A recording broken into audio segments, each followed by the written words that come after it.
Welcome back to the world of possibilities, of dreaming, of seeing beyond unseen and welcoming new ways. Mm.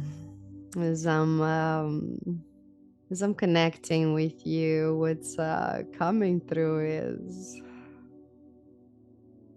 is a jambalaya of everything. There's excitement, there's hesitance, there's fear. Let's stop on that one. The fear, yes, fear.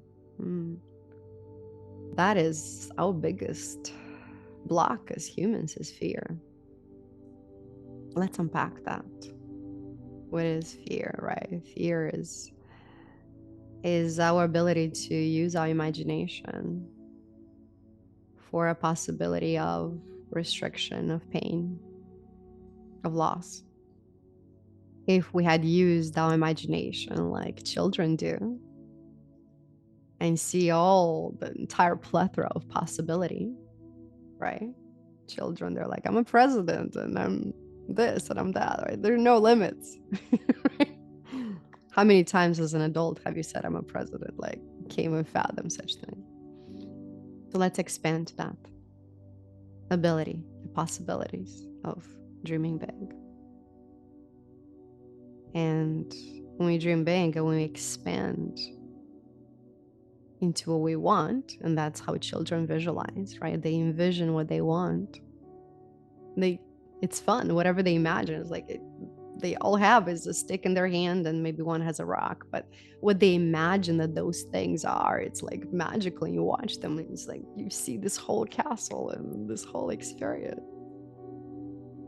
But you as an adult say, well, that's not real. That's just an imagination. Like, I'm not crazy.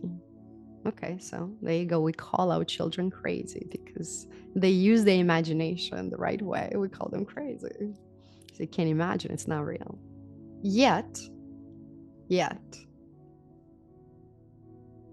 we call our fear reality. Now, how is that for crazy? And I love questioning these things because we do it subconsciously, unconsciously, and sometimes even consciously because we believe that to be true.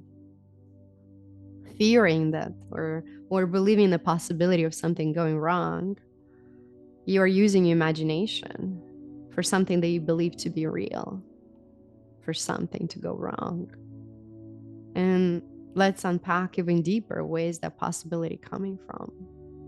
That possibility comes from our past of experiencing like things that left an imprint, a trauma, so to speak, of some degree, that now is telling us what to be aware of so that doesn't happen again, so you don't feel that pain again.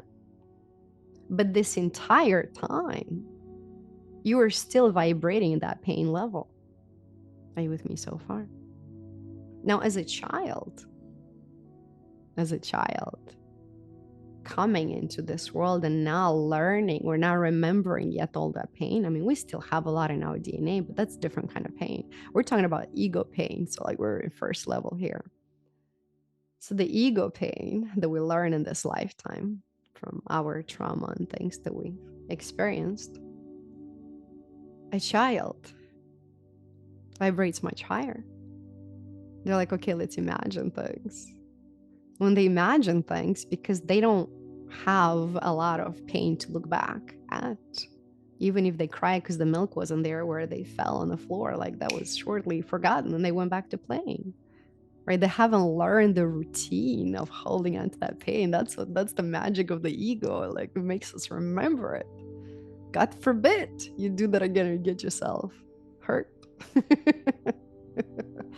It's like telling a kid, don't ever try to walk again because you might fall and you might feel that pain. I mean, how ridiculous that is. But we have to bring this truth into reality and speak about it. To remember, to simply remember the ridiculousness of of the way we operate subconsciously, unconsciously, and sometimes consciously. My invitation to all of us is let's begin dreaming of possibilities without that ego intervention of remembrance of pain. And fear is just that. So when you experience fear of any kind of, at any given point of time, you get this instinct, this stop, hard stop of whatever dream you have because, hey, remember this? Like that fear of what if this goes wrong? What if I fail again? What if I make the wrong decision again? What if I get taken advantage? What if this is wrong? What if, what if, what if, what if? What if? So we switch all of that. We align with our highest timeline. Say, what if? What if? If I align with my highest timeline, then I welcome all of it. And if I make a choice that is teaching me something great, the lesson needed to be in the curriculum. There's no such thing as wrong choices, and there's the point that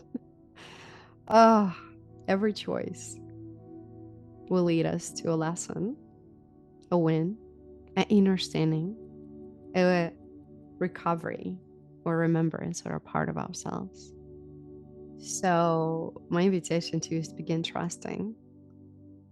And if you truly want to use the imagination for what it was meant, then let's begin learning from children to use the imagination for what we choose to bring into our reality, to create magic, even if all I have in my hand is a crystal. I mined this crystal in Arkansas.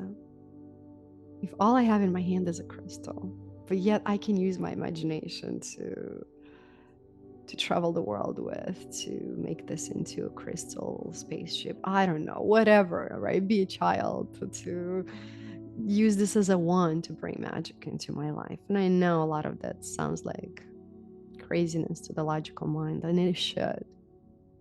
I invite you to open yourself up to the level of crazy that you had forgot, because we need that level to dream. Everything that is created here is because somebody remembered they're crazy and allowed themselves to dream. When you dream, you open up your field and then things come through. Right? We don't truly invent anything. We just open up as a channel. Like I open up as a channel to share this information that is coming through. It's just flowing through. I never have an agenda, what I'm going to say or share or teach. I simply show up. So if every single one of us will open up to being that channel of whatever truth comes through you, whatever magic comes through you, let the ego on the side. That means there is no such notion of worthiness, of hatred, of more or less. You simply are neutral to all that as you bring yourself to that 0 point and you allow yourself to be the embodiment of what's coming through. And when you do that, the best, the most whole version of you comes through. And that is what you might experience here with me to give you that inspiration to open up to your own magic, to open up to your own magic, whatever that is. So dream big. And when fear knocks on a door, know that it's simply the ego doing his job. By doing his job, by listening to it and fitting into those non-realistic possibilities of repeating the past. When you hear those, simply disengage. Say, I align myself with the highest timeline. And all that is pure magic, because everything is part of my curriculum. I am simply aligned, flowing with the possibility of magic. If you want to play, then open up to that inner child, a way of dreaming, and be all that you choose to be. Pick an item, the simplest item, and build a story with it. Imagine, create this paradise, build that heaven. And when you learn to find heaven in the most simplest mundane things, if you learn how to create heaven from nothing, you have it all. Because you remember that you're all that is. And all the experiences, all the items, all the things that we get to acquire or have or be in this world, it's icing, extra icing on the cake, so to speak. You already have the magic. You are all that you need. Right, my angel? I'm giving you a big hug with my multidimensional heart, and I'm looking forward to seeing you tomorrow. And if you're ready to dive deeper, find links below. You'll find some treasures that will bring you back home to your own magic. See you tomorrow.